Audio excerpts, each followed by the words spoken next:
சட்டம் ஒழுங்கு இல்லையா? தமிழக அரசே ஒழுங்கு என்ன ஆச்சு? சட்டம் ஒழுங்கு என்ன ஆச்சு? மத்திய மாநில அரசுகளே சட்டம் இயற்று வழக்கறிஞர்களுக்கான பாதுகாப்பு சட்டத்தை இயற்றிடு.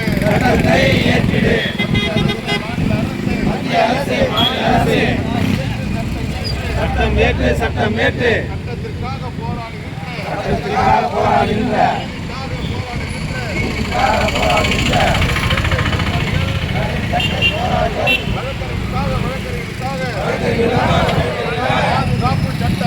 பாதுகாப்பு சட்டங்களை ஏற்றிடு.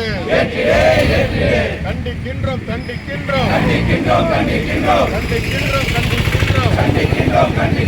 திருநெல்வேலி வழக்கறிஞர் சரவணராஜ் படுகொலையை கண்டிக்கின்றோம். பாதுகாப்பு வழங்கு வழக்கறிஞர்கள்